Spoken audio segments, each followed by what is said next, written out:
ഈശോ മിശിഹായ്ക്ക് സ്തുതിയായിരിക്കട്ടെ. ഈശ്വരേറ്റ സ്നേഹിക്കപ്പെട്ട സഹോദരരെ, ആഭ്യന്തര കർമ്മ ആത്മീയതയുടെ 174 സെഷനാണല്ലോ ഇത്. 6-ാം സ്ഥാനത്തെക്കുറിച്ചുള്ള 14-ാമത്തെ വിചിന്തനവും. Hallelujah hallelujah. 6-ാം സ്ഥാനത്തെക്കുറിച്ചുള്ള 3-ാമത്തെ അധ്യായത്തിന്റെ 11-ാമത്തെ ഖണ്ഡികയിലേക്കാണ് നമ്മൾ കടന്നു വന്നിരിക്കുന്നത്. പിശാചിൽ നിന്ന് വരുന്ന അരുളപ്പാടുകളെ കുറിച്ചാണ് ഇവിടെ മധ്യസ്ഥ പറയാൻ പോകുന്നത്. ദൈവത്തിൽ നിന്ന് വരുന്നത് തിരിച്ചറിയാനുള്ള ഉറപ്പുള്ള ലക്ഷണങ്ങൾ മധ്യസ്ഥ വിശദീകരിച്ചു.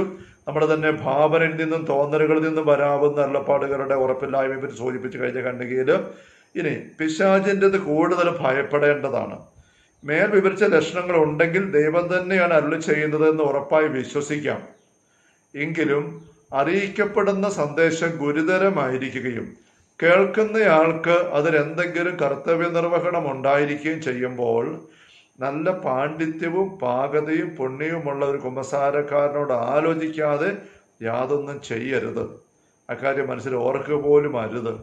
അപ്പോൾ നേരത്തെ പറഞ്ഞതായ 3 പ്രധാനപ്പെട്ട ദൈവിക ഫലങ്ങൾ, ലക്ഷണങ്ങൾ ഒരു അരുളപ്പാടിനോട് ചേർന്ന് നമുക്ക് അനുഭവപ്പെടുമ്പം അത് ദൈവത്തിൽ തന്നെ ആയിരിക്കും, സംശയമൊന്നുമില്ല. എങ്കിൽ പോലും അത് വെച്ച് നമ്മൾ ഇറങ്ങിത്തിരിക്കുന്നതിന് മുൻപ് കുമ്പസാരക്കാരനോട് ആലോചിക്കണം. പ്രത്യേകിച്ചും ആ അറിയിക്കപ്പെടുന്ന സന്ദേശം ഗൗരവമുള്ളതായിരിക്കുന്നു. അത് കേൾക്കുന്ന ആള് തന്നെ ചില കാര്യം അത് ചെയ്യേണ്ടതായിട്ടുമുണ്ട്. അറിയിക്കപ്പെടുന്ന സന്ദേശം ഗുരുതരമായിരിക്കുകയും കേൾക്കുന്നയാൾക്ക് അതിലെന്തെങ്കിലും കർത്തവ്യനിർവഹണം ഉണ്ടായിരിക്കുകയും ചെയ്യുമ്പോൾ 2 സാഹചര്യം. അരുളപ്പാട് കേട്ടു നമ്മുടെ വ്യക്തിപരമായ ജീവിതത്തെക്കുറിച്ച്, ആത്മീയ വളർച്ചയെക്കുറിച്ചും ആത്മീയ ചിട്ടകളെക്കുറിച്ചും മാത്രമുള്ളതാണ് അരുളപ്പാടെങ്കിൽ ഈ പറഞ്ഞ ലക്ഷണങ്ങളും ഉണ്ടെങ്കിൽ ശങ്കിക്കേണ്ട, അങ്ങനെ മുന്നോട്ട് പോകാം. എന്നാൽ ഈ കേട്ട അരുളപ്പാട് വളരെ ഗൗരവമുള്ളൊരു കാര്യമാണ് എന്ന് മാത്രമല്ല, ഈ കേട്ട ആള് ചില കാര്യങ്ങളൊക്കെ ഇറങ്ങി പ്രവർത്തിക്കേണ്ടതായിട്ടുമുണ്ട്. അതുവരെയും അനുവർത്തിച്ചു പോകുന്ന കാര്യങ്ങളിൽ നിന്ന് വ്യത്യസ്തമായി ബാഹ്യമായി ചില കാര്യങ്ങൾ ചെയ്തുകൊണ്ട് പോകാനുള്ള ഒരാഹ്വാനം, നിർദ്ദേശം അരുളപ്പാടിനകത്തുണ്ട് താനും. അത് ഗൗരവമുള്ള വിഷയമാണ് താനും. അങ്ങനെ വരുന്നിടത്ത് ഈ മേൽപ്പറഞ്ഞ 3 ലക്ഷണങ്ങൾ ദൈവിക അരുളപ്പാടിൻ്റേത് നല്ലപോലെ ഉണ്ടായിരുന്നാൽ പോലും പെട്ടെന്ന് അങ്ങ് ഇറങ്ങി തിരിക്കരുത്. കുമ്പസാരക്കാരുമായിട്ട് ആലോചിക്കണം എന്ന് മദ്രസ പറയുകയാണ്. ഇത് വളരെ പ്രധാനപ്പെട്ട കാര്യമാണ്. കുമ്പസാരക്കാരോട് ആലോചിക്കാതെ യാതൊന്നും ചെയ്യരുത്. അതും നല്ല പാണ്ഡിത്യവും പാകതയും പുണ്യവുമുള്ള കുമ്പസാരക്കാരോട് ആലോചിക്കണം. നമ്മൾ എവിടെയെങ്കിലും പോയി ഏതെങ്കിലും അച്ഛനോട് പറഞ്ഞിട്ട് കുമ്പസാരിച്ച് പോലും പറഞ്ഞു വന്ന പോരാ. നല്ല പാണ്ഡിത്യമുള്ള, പാകതയുള്ള, പുണ്യമുള്ള ഒരു വൈദികന്റെ പക്കൽ ഈ കാര്യം കുമ്പസാരത്തിൽ തുറന്ന് പറഞ്ഞിട്ട് അവിടെ നിന്നുള്ള ഉപദേശം സ്വീകരിച്ചിട്ട് മുന്നോട്ട് നീങ്ങാവുള്ളൂ എന്ന് മനസ്സിൽ പറയുകയാണ്. അതല്ലാതെ അക്കാര്യം മനസ്സിൽ ഓർക്കുക പോലും വരുത്, കൊണ്ടുനടക്കണ്ട. അരുളപ്പാടുകൾ ക്രമേണ കൂടുതൽ ശരിയായി ഗ്രഹിക്കുവാനും അവ ദൈവത്തിൽ നിന്ന് തന്നെയാണെന്ന് വ്യക്തമായി നിർണയിക്കാനും സാധിക്കുമെന്നിരുന്നാലും മേൽപ്പറഞ്ഞ പ്രമാണം അനുസരിക്കണം. അരുളപ്പാട് നല്ലപോലെ വ്യക്തമായിട്ട് കിട്ടുന്നുണ്ട്, മുന്നോട്ട് നീങ്ങാൻ പറ്റും, ദൈവത്തിന് ഉറപ്പാണ്. എങ്കിൽ പോലും ഈ ഒരു പ്രമാണം പാലിക്കണം. നമ്മുടെ കുമ്പസാരക്കാരുമായിട്ട് പങ്കുവെച്ചുകൊണ്ട് നീങ്ങണം. അതാണ് കർത്താവിന്റെ തിരുമനസ്. അങ്ങനെ ആലോചനയ്ക്ക് വിധേയമാക്കുന്നത് കൊണ്ട് അവിടുത്തെ വചനങ്ങളെ നാം അവഗണിക്കുന്നുവെന്ന് വരികയില്ല. കുമ്പസാരക്കാരുമായിട്ട് ആലോചിക്കുക എന്ന് പറയുന്നത് അതുവഴിയായിട്ട് ദൈവത്തിന്റെ വചനത്തെ അവഗണിച്ചു പോയി, സംശയിച്ചു പോയി എന്ന് ചിന്ത, ഒരു കുറ്റബോധം വേണ്ട. നാം ശ്രമിക്കുന്ന സന്ദേശം അവിടുത്തെ തന്നെ എന്നതിൽ സന്ദേഹമില്ലെങ്കിലും നമ്മുടെ കുമ്പസാരക്കാരനെ തന്റെ പ്രതിപുരുഷനായി നാം കരുതണമെന്ന് അവിടുന്ന് കൽപ്പിച്ചിട്ടുണ്ട്. കുമ്പസാരക്കൂട്ടിൽ ഈശോ തന്നെയാണ്. അവിടെ തന്റെ പ്രതിപുരുഷനായിട്ട് കുമ്പസാരക്കാരനെ കാണണം. അപ്പൊ നമുക്ക് ഉചിതമായി കുമ്പസാരക്കാരനെ ലഭിക്കുവാനായിട്ട് പ്രാർത്ഥിക്കണം. അങ്ങനെ കുമ്പസാരക്കാരനെ സ്വീകരിക്കണം. പാണ്ഡിത്യവും പാകതയും പുണ്യമുള്ള വ്യക്തിയെ കിട്ടണം. ഇത് പ്രധാനപ്പെട്ട കാര്യമാണ്. ഫൗസ്റ്റീനയുടെ ഡയറിയിലെ സംഭവം നമ്മൾ നേരെ സൂചിപ്പിച്ചിട്ടുണ്ട്. ഒരു കുമ്പസാരക്കാരൻ്റെ പக்கம் കുമ്പസാരിച്ചപ്പോൾ ഈശോ നൽകുന്ന ദർശനങ്ങളെ കുറിച്ച് പറഞ്ഞപ്പോൾ ആ കുമ്പസാരക്കാരൻ പറഞ്ഞത് ഈശോയൊന്നുമല്ല, പിശാചിന്റെ തട്ടിപ്പാണ്. അവിടെ ഇനി അങ്ങനെ ദർശനം ഉണ്ടായാൽ നീ ആ ദർശനത്തിൽ കാണുന്ന വ്യക്തി ഈശോയാണെങ്കിൽ പോലും ഈശോയോട് പറഞ്ഞേരെ ഞാൻ നിന്നെ അനുസരിക്കുകയല്ല, നിന്നെ ഞാൻ വിശ്വസിക്കുകയല്ല എന്ന് ഉറപ്പിച്ച് പറഞ്ഞിട്ട് അത് മാറ്റിപ്പൊക്കോ, നീ മാറിപ്പൊക്കോ. ഇത് കുമ്പസാരക്കാരൻ ഉപദേശം കൊടുത്തു പൗസ്റ്റീനയ്ക്ക്. അത് വെച്ച് മറ്റേ പ്രാവശ്യം പൗസ്റ്റീനയുടെ മുമ്പിൽ ഈശോ പ്രത്യക്ഷപ്പെട്ടു ദർശനത്തിൽ. അങ്ങനെ പ്രത്യക്ഷപ്പെട്ടപ്പോൾ പൗസ്റ്റീന പറഞ്ഞു, കർത്താവ് നീയാണെന്ന് എനിക്ക് വിശ്വാസമില്ല, ഞാൻ നിന്നെ അനുസരിക്കുകയാണെന്ന് കുമ്പസാരക്കാരൻ പറഞ്ഞിട്ടുണ്ട്. പൗസ്റ്റീനയ്ക്ക് ഉടനെ അറിയാതെ ഈശോ തന്നെയാണ്, പക്ഷേ കുമ്പസാരക്കാരൻ പറഞ്ഞ് അനുസരിക്കുകയാണ്. പക്ഷെ ഇങ്ങനെ പറയുമ്പോൾ ഈശോ ദർശനത്തിൽ തന്നോട് അരിശപ്പെടും, തന്നോട് പിണങ്ങും, തന്നെ ഇട്ടിട്ട് പോകുമെന്നാണ് പൗസ്റ്റീന ഭയന്നിരുന്നത്. പക്ഷെ അത് കേൾക്കുമ്പോൾ ഈശോ ഒരു പുഞ്ചിരിയോടെ പറയുകയാണ്, മോളെ ഇപ്പോൾ എനിക്ക് സന്തോഷമായത്, ഞാൻ ദർശനത്തിൽ തരുന്ന സന്ദേശങ്ങളെ ക്കാൾ ഉപരിയായിട്ട് ഇതിന്റെ കുമ്പസാരക്കാരൻ നിർദ്ദേശങ്ങൾ നീ ഇപ്പൊ അനുസരിക്കേണ്ടത്. അവിടെ നീ എന്നോട് നീ അനുസരിക്കുകയായിരുന്നു പറഞ്ഞ് എനിക്ക് സങ്കടം ഒന്നുമില്ല, എനിക്ക് സന്തോഷമേ ഉള്ളൂ എന്ന് പറഞ്ഞു എന്ന് ഭവിഷ്യനെ രേഖപ്പെടുത്തുന്നുണ്ട് തന്റെ ഡയറിയിൽ.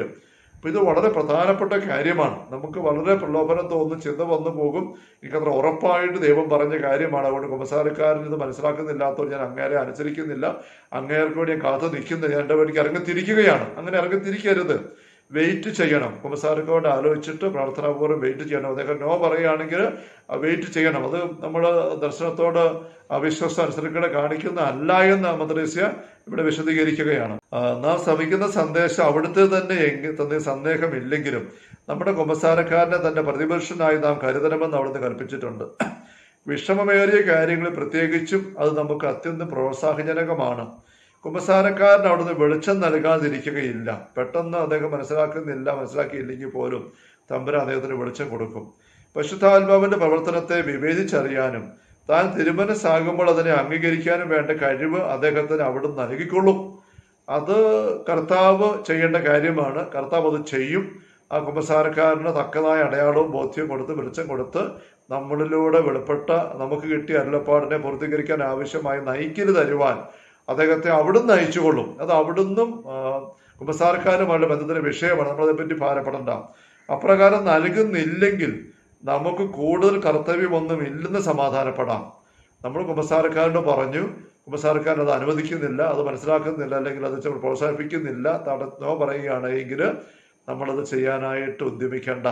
നമുക്ക് അത്രയോ അതിൻ്റെ ചുമതലയുള്ളൂ, നമുക്ക് അതിനപ്പുറമുള്ള കർത്തവ്യം ഇല്ല എന്ന് നമ്മൾ സമാധാനിച്ചു കൊള്ളുക എന്ന് മദ്രസ പറയുകയാണ്. നേരെ മറിച്ച് സ്വന്തം അഭിപ്രായം മാത്രം ആസ്പദമാക്കി പ്രവർത്തിക്കുന്നത് അത്യന്തം ആവൽക്കരമാണെന്നത്ര എനിക്ക് പറയാനുള്ളത്. അപ്പൊ അതിന് പകരമായിട്ട് എനിക്കൊരു ബോധ്യം കിട്ടി, അതുകൊണ്ട് ഞാനിതിപ്പോൾ തന്നെ ചെയ്തേ പറ്റൂ എന്ന് വെച്ചുകൊണ്ട് ഞാൻ ഇറങ്ങിത്തിരിച്ച് പ്രവർത്തിക്കാനായിട്ട് പോയി. അങ്ങനെ നീങ്ങിയാൽ അത് വലിയ അപകടത്തിലേക്കാണ് നയിക്കാനിട വരിക. അങ്ങനെ ഒന്നും നിങ്ങൾക്ക് സംഭവിക്കാതിരിക്കാൻ വേണ്ടി നമ്മുടെ കർത്താവിന്റെ നാമത്തിൽ സഹോദരന്മാരെ നിങ്ങൾക്ക് ഞാൻ ഈ ഉപദേശം നൽകുന്നു. Hallelujah, hallelujah. ഇങ്ങനെ പറയാനുള്ള കാരണം പിശാചിന്റെ തട്ടിപ്പിന്റെ വലിയൊരു സാധ്യത ഈ മേഖലയിലുണ്ട്.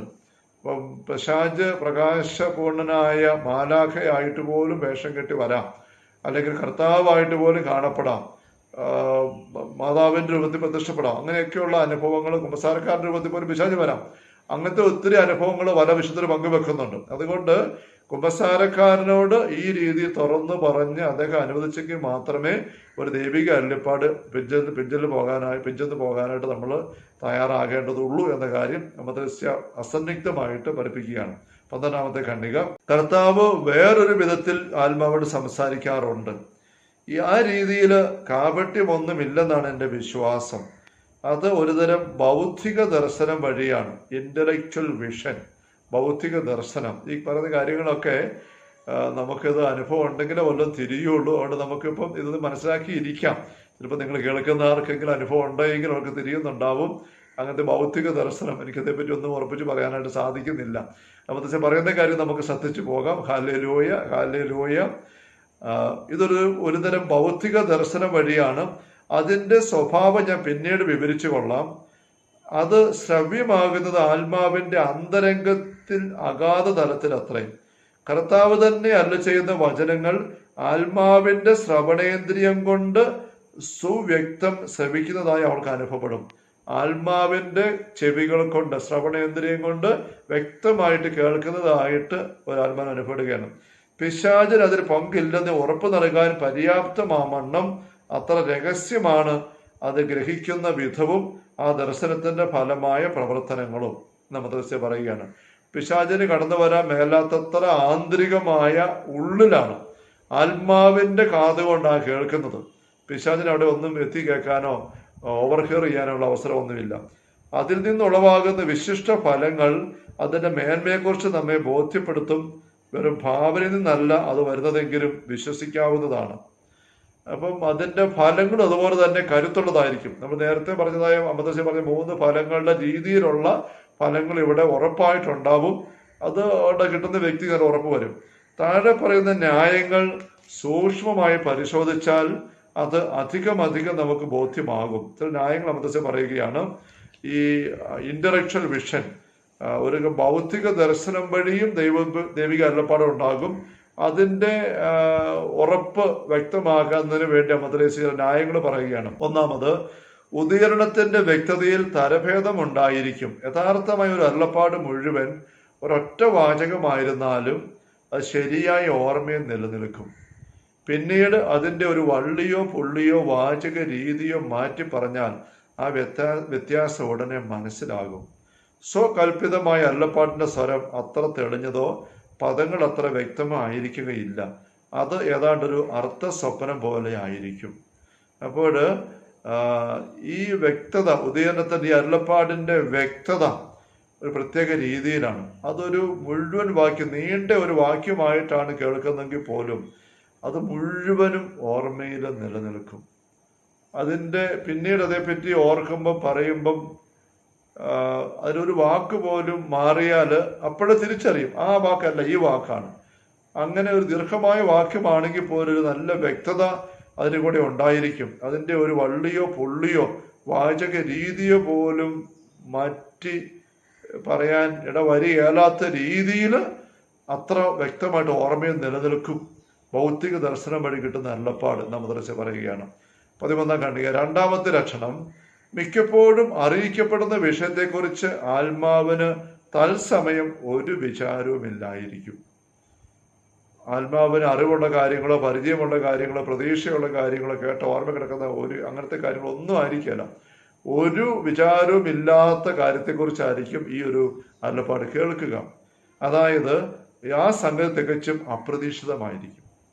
ചിലപ്പോൾ സംഭാഷണ മധ്യേ പോലും അങ്ങനെ ഉണ്ടാവാം. മറ്റവസരങ്ങളിൽ പെട്ടെന്നുണ്ടായ ഒരു വിചാരമോ കുറെ മുൻപ് ചിന്തിച്ചുകൊണ്ടിരുന്ന ഏതെങ്കിലും സംഗതിയോ മറ്റോ ആയി അതിന് ബന്ധം കണ്ടേക്കാം.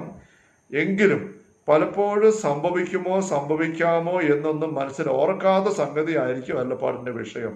എന്നുവെച്ചാൽ നമ്മുടെ ചിന്തയുടെ ഒരു വേരിൽ നിന്ന് പൊട്ടിമുളയ്ക്കുന്ന ഒരു തളുപ്പല്ല, നമ്മുടെ ഓർമ്മയിൽ നിന്ന് പൊട്ടിമുളയ്ക്കുന്ന ഒന്നും അല്ല. പക്ഷെ ചിലപ്പോൾ പറഞ്ഞു കഴിയുമ്പം നമുക്ക് അങ്ങനത്തെ സംഭവത്തെ പറ്റി ഒരു ഓർമ്മ വേണമെങ്കിൽ എടുക്കാൻ പറ്റുമായിരിക്കും. പക്ഷെ അങ്ങനത്തെ ഒരു അവ്യക്തമായ ഓർമ്മയിൽ നിന്ന് പൊട്ടിമുളയ്ക്കുന്നതല്ല എന്ന് വ്യക്തമാകാൻ മാത്രം ഒരു അപരിചിതത്വം ഈ വിഷയത്തിനുണ്ടാവും. പലപ്പോഴും സംഭവിക്കാമോ എന്നൊന്നും മനസ്സിൽ ഓർക്കാത്ത സംഗതിയായിരിക്കും അരുളപ്പാടിന്റെ വിഷയം. അങ്ങനെ ഒരു കാര്യം സങ്കല്പിച്ചുണ്ടാക്കുക സാധ്യമല്ല. ആയതിനാൽ ആഗ്രഹിക്കുകയോ പ്രതീക്ഷിക്കുകയോ മനസ്സിൽ തോന്നുക പോലുമോ ചെയ്യാത്ത ഒരു സംഗതി സങ്കല്പിച്ചുണ്ടാക്കി എന്ന വ്യാമോഹത്തിന് ഒട്ടും തന്നെ സ്ഥാനമില്ല എന്ന് മദ്രസ പറയുകയാണ്. അപ്പൊ ഇത് നമ്മുടെ മനസ്സിന്റെ സങ്കല്പത്തിന്റെ ആഗ്രഹത്തിന്റെ ഭാവനയുടെ വിഷയമായിട്ട് വരാൻ പറ്റാത്തത്ര വ്യത്യസ്തതയുള്ളൊരു വിഷയമായിരിക്കും ഈ അരുളപ്പാടിനകത്ത് വരിക. 14-ാമത്തെ ഖണ്ഡിക. 3-ാമത് ലക്ഷണം പറയുകയാണ് ഈ ഇന്റലക്ച്വൽ വിഷൻ അല്ലെ ആന്തരിക ഭൗതിക ദർശനം വഴി കിട്ടുന്ന അരുളപ്പാടിന്റെ ഉറപ്പിനെ കുറിച്ച് തിരിച്ചറിയാനായിട്ട്. 3-ാമത്, സാക്ഷാൽ അരുളപ്പാടുകളിൽ ആത്മാവ് അത് കേൾക്കുക തന്നെയാണ്. പ്രത്യുത സങ്കല്പിതമാണെങ്കിൽ അല്പാൽപമായി തന്നെത്താൻ യഥേഷ്ടം രൂപവൽക്കരിക്കുകയായിരിക്കും. തന്നെത്താൻ നമ്മുടെ തന്നെ ചിന്തയിൽ നിന്ന് വരുന്ന ഒരു കാര്യമാണ് എങ്കിൽ കുറേശ്ശെ ഒരു ചിന്ത വന്നു, കുറച്ചുകൂടെ ചിന്ത കിട്ടി, കുറച്ചുകൂടെ ചിന്ത തെളിഞ്ഞു വന്നു, അങ്ങനെ തെളിഞ്ഞ് വരുന്ന ഒരു സന്ദേശം പോലെ ആയിരിക്കും വരിക. പക്ഷെ ഇവിടെ അങ്ങനെയല്ല. ആത്മാവ് അത് കേൾക്കുകയാണ്. പ്രതീക്ഷിക്കാത്ത കാര്യം ഒരാൾ വിളിച്ചു പറയുമ്പോൾ അത് കേൾക്കുന്ന പോലെയുള്ള അനുഭവം തന്നെയാണ് മദ്രസ ഓർപ്പിച്ചു പറയുന്നു. 15-ാമത്തെ ഖണ്ഡിക. 4-ാമത്, വാക്കുകൾക്ക് തന്നെയും വളരെ വ്യത്യാസമുണ്ട്. യഥാർത്ഥമായത് വളരെയധികം ആശയസമ്പുഷ്ടമായിരിക്കും. അങ്ങനെയൊന്ന് അത്ര വേഗം രൂപീകരിക്കാൻ നമ്മുടെ ബുദ്ധിക്ക് കഴിവില്ല. ആ കേൾക്കുന്ന വാക്കുകൾ തന്നെ വളരെ അർത്ഥസമ്പുഷ്ടമാണ്. ഇത് വരുമ്പോൾ എല്ലാവരും മനസ്സിൽ ഓർമ്മ വരുന്ന ഒരു കാര്യം, ലൂർദില് ബർണദീത്തായിക്ക് പരിശുദ്ധ അമ്മ പ്രത്യക്ഷപ്പെട്ടിട്ട് ഞാൻ അമലോത്ഭവമാണ് എന്ന് പറഞ്ഞു. അങ്ങനെ ഒരു ദർശനം മാതാവ് പറഞ്ഞിട്ട് അവൾ കേൾക്കുകയാണ്. അതൊരു ദർശനത്തിൽ കൂടെ കേൾക്കുന്ന ഒരു അരുളപ്പാടാണ്. അപ്പൊ ആ ഒരു വാക്ക് അവക്ക് ഒരു തരത്തിലും ഊഹിക്കാനോ ഓർമ്മിക്കാനോ ഉണ്ടാക്കാനോ പറ്റാത്തൊരു വാക്കാണ്. എട്ടും പൊട്ടും തിരിയാത്തൊരു കൊച്ചു പെൺകുട്ടിയാണ്. വളരെ ആഴമായ ദൈവശാസ്ത്ര അർത്ഥമുള്ള ആ നാടുകളിൽ സഭയിൽ ചർച്ച ചെയ്യപ്പെട്ടൊരു വിഷയമാണ് അമലോത്ഭവം. അമലോത്ഭവ സത്യം വിശ്വാസത്തിന് പ്രഖ്യാപിച്ച നാളുകളാണ്. അതേക്കുറിച്ച് ഈ കൊച്ചിന് എട്ടുമുട്ടും അറിയത്തില്ല, അതിന്റെ അർത്ഥം പോലും തിരിയാൻ പറ്റത്തുമില്ല. അങ്ങനെ ഒരു വാക്കാണ് മാതാവ് ബർണദീത്തയ്ക്ക് പറഞ്ഞു കൊടുക്കുന്നത്. അതാണ് ഈ കൊച്ച് ആ കൊച്ചിൻ്റെ വികാരിച്ചൻ ആവശ്യപ്പെടുകയാണ്, ഇനിയും ആ സ്ത്രീ വരികയാണെങ്കിലോ പേരെന്താ ചോദിക്കും. അങ്ങനെ പേര് ചോദിച്ചപ്പോഴാണ് മാതാവചന അമലോത്ഭവമാണ്. അത് ഈ കൊച്ചു വന്നിങ്ങനെ മറന്നു പോകാതെ ഉരുവിട്ട് എന്ന് അച്ഛനോട് പറയുകയാണ് അമലോത്ഭവം, ഇമ്മാക്കുലേറ്റ് കൺസെപ്ഷൻ. അപ്പൊ ആ വാക്ക് വളരെ അർത്ഥസമ്പുഷ്ടമാണ്, കൊച്ചിനൊരു എത്തുപിടിയില്ല എന്ന് പറഞ്ഞതുപോലെ നമുക്ക് അരുളപ്പാടിൽ കിട്ടുന്ന വാക്കുകൾ വളരെ അർത്ഥസമ്പുഷ്ടമായ വാക്കുകളായിരിക്കും. നമുക്ക് ചിന്തിച്ചുണ്ടാക്കിയെടുക്കാൻ പറ്റുന്ന വാക്കുകളായിരിക്കില്ല. അതാണ് പറയുന്നത് 16 ഖണ്ഡിക. വാക്കുകൾക്ക് തന്നെയും വളരെ വ്യത്യാസമുണ്ട്. യഥാർത്ഥമായത് വളരെയധികം ആശയസമ്പുഷ്ടമായിരിക്കും. അങ്ങനെയൊന്ന് അത്ര വേഗം രൂപീകരിക്കാൻ നമ്മുടെ ബുദ്ധിക്ക് കഴിവില്ല. അതിനപ്പുറമുള്ള കാര്യമാണ്. Hallelujah, hallelujah, hallelujah. കർത്താവേ യേശുമിശിഹായുടെ സമൃദ്ധമായ കൃപയും അനുഗ്രഹങ്ങളും പിതാവായ ദൈവത്തിന്റെ അവർണ്ണനീയമായ സ്നേഹവും പരിശുദ്ധാത്മാവായ ദൈവത്തിന്റെ നിരന്തരമായ സഹവാസ സഹമുള്ള സഹോദരങ്ങളെ നമ്മോരുത്തരുടെ കൂടെ ഉണ്ടായിരിക്കട്ടെ, ഇപ്പോഴും എപ്പോഴും എന്നേക്കും. ആമേൻ. യേശുമിശിഹായ്ക്ക് സ്തുതിയായിരിക്കട്ടെ.